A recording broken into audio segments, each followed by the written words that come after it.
Good morning, Knicks Nation. Today is Monday. It is the 15th day of November 2021. Happy Monday. I hope that this Monday finds you healthy, COVID-free, and that the needs of you and your family in terms of health, in terms of food and shelter and clothing are being met. Blessings upon those that work in the healthcare field who are attempting or trying their best on a daily basis to save human lives. Blessings also upon those that pick up garbage for us to keep our sidewalks and streets clean. Blessings upon those that make deliveries for our convenience. Double blessings on those trying to help the victims of human trafficking, sex slavery, prostitution, child prostitution, pedophilia, child molestation, pornography, and child pornography. Blessings upon them that are trying to help these victims. Blessings upon the victims. And curses on those that support and develop and propagate these industries. Finally, blessings upon the homeless. 600,000 men, women, children homeless in the United States, with the numbers increasing. Millions around the world in the same or worse conditions without roofs over their head, and oftentimes not knowing where their next meal is coming from in the richest countries in the world. Blessings upon them, for theirs is the kingdom. There will be a basketball game tonight. The New York Knicks will be playing the Indiana Pacers for the second time this year. We lost in Indiana in a similar manner that we've been losing all the losses that we've had so far.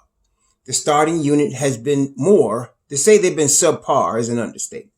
They have among probably the worst 3 or 4 plus minuses in the NBA, the worst defense in the NBA, worst plus minus, I believe, in NBA history.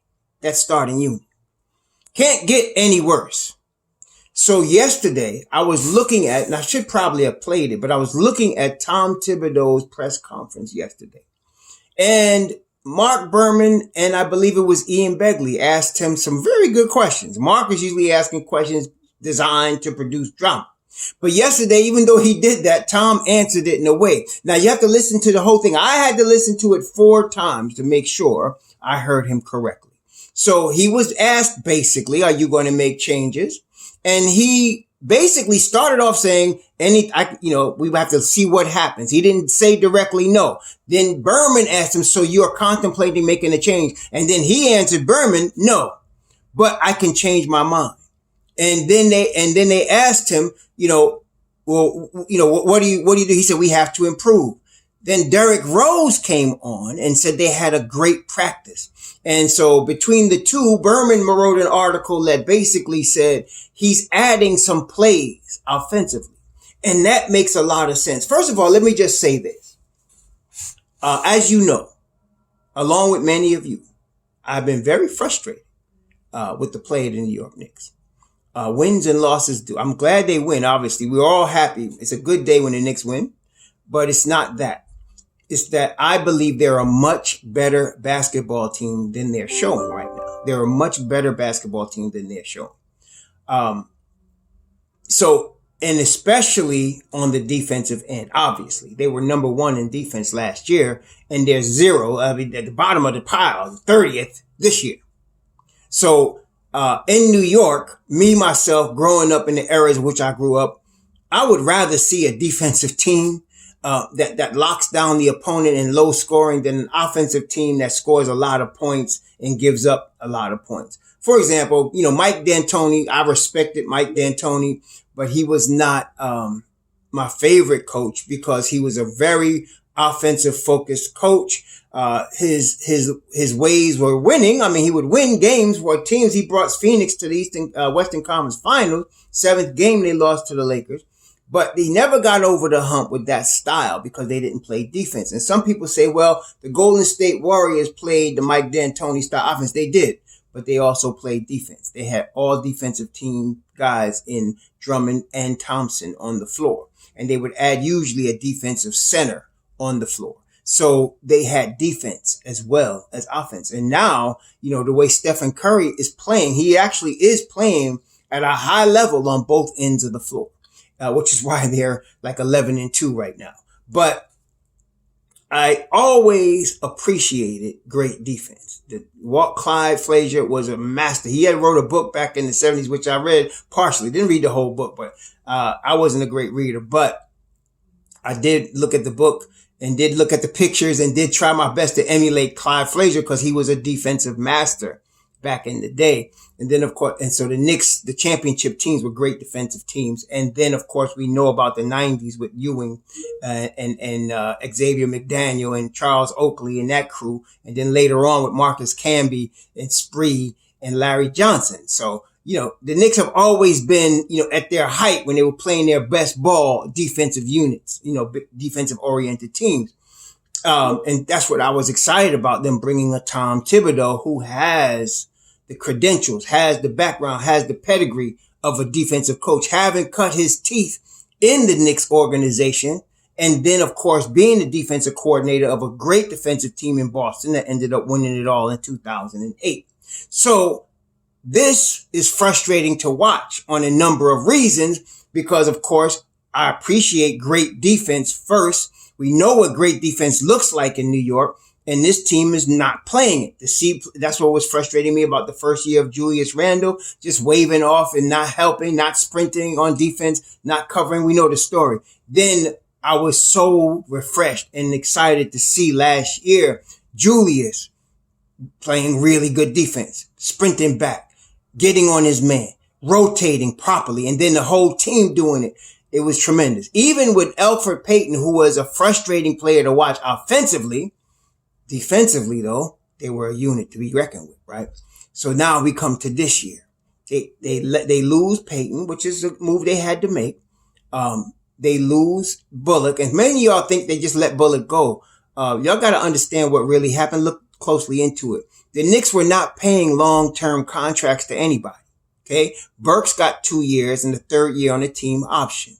Noel got 2 years and the third year on the team option.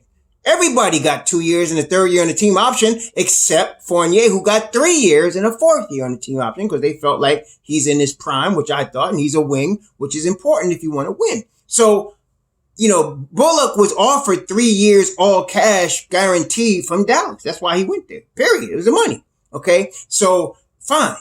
The Knicks weren't, and I'm glad they didn't budge on that. So okay, fine. So we don't have Payton. We don't have Bullock. Okay. They replace him with Kemba and with Fournier. Now, we're expecting Fournier and Kemba to be Kemba and Fournier in terms of their game. Kemba was a 20-point-a-game scorer, 5-6 assists a game, weak defensively.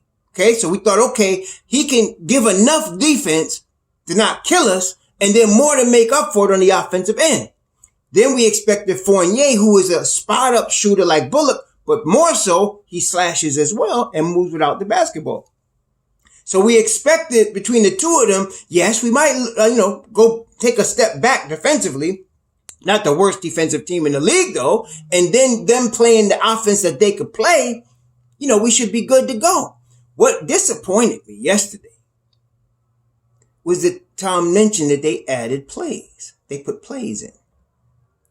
And he said, or Berman said in his article, that he was allowing them to freelance. And I can understand the logic in allowing them to freelance. In a general sense, these are pro NBA players, been around a long time, know how to run an NBA offense. Kemba would know how to run an NBA offense after, 10, 11 years in the league. Julius in his 8th year would know what an NBA offense looks like. But the problem, of course, as we have seen, is nobody knows their roles. Kemba played like Kemba Friday night. Only thing I didn't like, of course, he was negative 23. But let's talk about that in a minute. But he offensively was Kemba. I mean, he was what we expected, what I expected him to be coming to the Knicks. I hope that wasn't just one Herculean effort and that he continues that type of play. If he brings the 20 points a game to the Knicks and we can shore up the defense a little bit, we should be all right. But we'll get to that in a second. Kemba didn't know his role. Fournier didn't know his role. And Julius, not obviously being the man like he was last year, didn't know how to handle that. And it affected his whole game because Julius is more than anybody affected by his emotional state.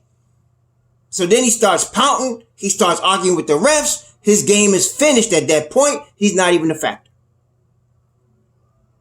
So Tom, seeing that, obviously, decided to be more structural on the offense. So now he's going to run plays.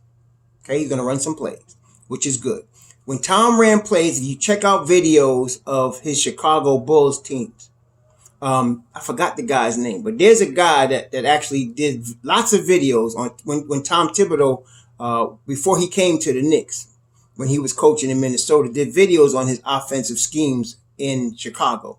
Tom run what I consider, what I like, put it this way, I'm not an expert, what I like as a good offense is ball movement, and I want weak side movement off the ball. Okay, we mentioned this with Milwaukee the other day. They do that. Budenholzer does that. He has the strong side offense that he's running, plays, pick and rolls, whatever he's doing. But then there's something going on the weak side so that the defense cannot relax and just watch you like they could when Melo was playing or when Julius decides to go solo. They could just watch you because there's nothing else going on. Everybody's just standing around. So in Chicago, what Tom did and what he did last year, which I don't understand why he's not doing it this year, he ran a lot of triangle where you had a guy in the high post and the guy in the high post gets the rock, and then you have all kinds of movement off the ball. Okay. He was doing that last year, and Julius was very effective in that. And there was room for improvement. When he could make quicker decisions, and then the teams adjusted and started doubling him to get the ball out of his hand, and he wasn't getting rid of it fast enough and causing a lot of turnovers. I expected to be him to take the next level, the next step this year, get rid of that ball faster. But they haven't been running a lot of triangle this year. And then when Julius gets the ball, they're standing around and watching because Kemba doesn't want to step on his toe. RJ doesn't know what to do. RJ's probably disgusted. If you recall RJ's rookie year, he's clapping for the ball and Julius is looking him off. That's starting again. And of course, Fournier being new, he doesn't know what to do. And then Fournier mentioned in the last loss, or prior to the last loss, that they needed more ball movement. So I'm expecting to see the combination of pinch post and off-ball movement from the Knicks tonight against Indiana. When Derek said they had a great practice, they obviously were running that kind of thing. Okay. On the defensive side. The first quarter in Indiana, the first quarter they played Friday in Charlotte was good on both sides of the ball. They didn't play the best defense they could have played, but overall, they ended the first quarter, I think it was 34-18. They were up like 16. So that's 18 points is, that's good defense, right? Proof is in the pudding. Of course, they couldn't sustain that when they got to the third quarter. They gave up again and weren't playing well and were out of sorts and all of that. And I think part of the problem now is they were wondering who was going to take over. And they weren't sure if Julius was going to take over, and Julius was allowing Kemba to take over, and it was just, there was no structure. Again, I'm expecting a change. I'm expecting a more disciplined, structural approach to the offense this time. But defensively, it threw them off. That mix up on offense for some reason translated to the defense, and they were completely out of sync. Okay. Thibs, I'm going to defer to him because he's the expert. He's been around a long time. I'm not going to question him like I know more than him, like some Knicks fans try to do. He's a pro. He's been around a long time. He's coached a lot of basketball on the highest level. So he obviously believes that at some point the defense will pick up. I mean, you got to understand that he's a defensive coach and his team is last in defense. For him not to trip out and make a change, he must see that there's a possibility of change. But he also said, which was very important yesterday, he said we need a big enough sample size to make sure what we're seeing is what it is. He said that. So again, some of us were saying, 20 games, we need 20 games, 25 games. And okay, I think that's the case. So if you see them this week revert to this, even with the new offensive sets, revert to the lack of defense, he didn't say he was never going to make changes. He did not say that. He said we have to see what happens, what kind of sample size we have, and if we're seeing it doesn't work, and we're executing and it doesn't work, then he can make changes. And I agree. So if he goes in there tonight against Indiana in Madison Square Garden, and remember, one of the reasons last year they were good at Madison Square Garden, there was no fans there. You say, what? Yeah, there was no fans. There were no distractions to them. Not that the fans should be a distraction. You'd think they'd soup up that energy. But apparently, it takes Julius Randle completely out of his game. Okay? So there were some fans last year. I think they allowed 2,000 or 3,000. But now there's, 19,000 hanging from the Raptors now. So he's going to have to, be focused. But if you see them run this structured offense and they still suck on defense, that starting five. And this week we got 3 games. We got tonight. I know we play Chicago a week from yesterday, next Sunday. And we got 3 other games in the interim. So this is going to be a pretty busy week, and it's going to be a good enough, with the games I've already played, sample size for Tom to see what's going on. He did the same thing last year, so he's sticking to what he does. So I am hoping that Tom is right, that Kemba will pick up defensive assignments, that we can get ball stoppage at the point of attack, which we haven't been getting. They guard the paint. They did guard the paint against Charlotte and against Milwaukee after they initially was giving up points in the paint, but they did not sprint out to the 3-point line to chase shooters off the line. And that's where I was saying I don't believe Kemba has it in him to be able to do that anymore. Maybe Tom sees different. He sees the guy every day. Maybe he sees he can do it, and we'll see tonight. It's going to be a really good test because it all started with Indiana lighting us up that night with Turner going off, right? So if he sees that, if that continues, if they start lighting us up from the 3-point line, I think you'll see changes, very soon. I think he's already kind of thinking about that. And then Rebecca Harlow said something. She said something Thursday, or was it Friday? I think it was Friday morning. On their network, the MSG network. She said, you heard it here first. Get ready to see more Quentin Grimes. I don't know if somebody told her something. Rebecca Harlow's not a gossip monger. She's not. So she's like Ian Begley. She's not going to report stuff that's not happening. They must be running Quentin Grimes at least in the second unit, I would think, in practice for her to say that. Because, they have shirt colors. First unit wears a certain color. Second unit runs a certain color. And the people out of the rotation, actually, I think they wear green. They call them the green team.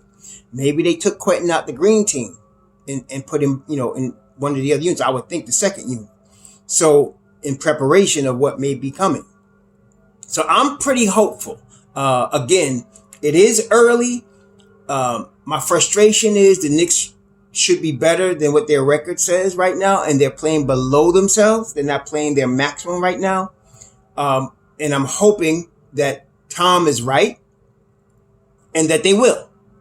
And that if they don't, he's prepared to make changes, which it sounds like he is. So eventually this thing will get figured out. We're too good of a team. We got too much talent. We've shown ourselves a top team defensively already. So it's not like we don't know how to play defense.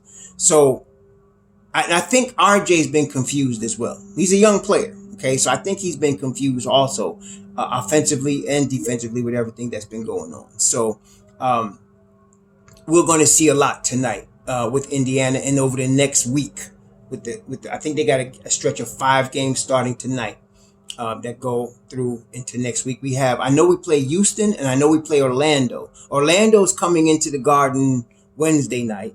And then I think Houston's coming either Friday or Saturday night, something like that. There's a back-to-back in there also, I believe. So, in fact, let me just take a look at that to confirm that, because I think that is the case. They have, let's see here. We got Indiana, and then we have Orlando at the Garden. And then, yes, Saturday night, there is Houston. And then Sunday, that's a back-to-back. You got Sunday against Chicago. So you got 4 games this week, and then the next game is next Tuesday at home against the Lakers. So you got Indiana, at home, Orlando at home, and Houston. So it's a 3-game homestand. And then there's a big game Sunday against Chicago, who are going to be looking for revenge. They've been beating people recently. They're actually, in the top of the standings with Washington. Chicago's 9-4 right now. So yeah, there's that. And they just come off a road trip where they did pretty good. They beat the Clippers in Los Angeles last night. They're playing the Lakers, I think, tonight, but they beat the Clippers in Los Angeles the last game. So they're doing good. So that's going to be a big game. This is going to be a good week to show. I don't know what Tom's going to do. He's going to sit Kemba one of those back-to-backs. I'm not sure which one. He's going to sit them one of those back-to-backs. Tonight, the Chicago is still in Los Angeles. They play the Lakers. They just beat the Clippers. They beat Dallas. They lost to the Warriors. They beat the Clippers, and now they're playing the Lakers tonight in Los Angeles there. So they're on a pretty tough road trip. Then they follow up at Portland, at Denver before they come to us. So, it is what it is. I mean, before we come to them in Chicago. So this is going to be a good week for us to see these changes that Tom implemented with the Knicks. And I don't want to hear it. I don't think he wants to hear they need time to get these changes implemented. I think they're going to want to see some results right away. These guys have been playing together now, early part of the season. Now you're giving them roles. You're giving them structure. And so people who are going to get shots are going to get the shots. Let's see what happens. It's going to be a good test against Indiana. Indiana is a good team, as I told y'all. Don't sleep on them. They're a good team, and they're better than their record shows also. So don't sleep on the Indiana Pacers. In fact, they just lost a game, but they have been winning. They battled back. They're now 6-8. They've won 2 straight. They just won 2 straight. So I wouldn't sleep on Indiana at all. They're no slouch, as we know. So yeah, here we go. So y'all have a good Monday. I'm watching this game tonight against the Pacers at the Garden. I'm looking for some change. We know Mobb Deep is going to come like Mobb Deep comes. We just hope that we can at least keep the first unit. I'm looking for the first unit to keep the game close and to not blow it for us in the third quarter. That's going to be the big change. Okay, they came out strong in the first quarter, against Charlotte, and then blow it for us in the third quarter. So let's see if they can at least hold a third quarter lead. That's the key. If they get down 20 before that, we already know what's happening, right? But I'm assuming that's not going to happen tonight. That it's going to be a close, grinded out type of game. And then Mobb Deep will come in and do what they do. And we should be all right here. So let's see what's going on. You'll have a safe Monday. Be safe out there. Enjoy the game. We'll talk about, hopefully, the results will be positive tomorrow. We'll talk about that. Shalom.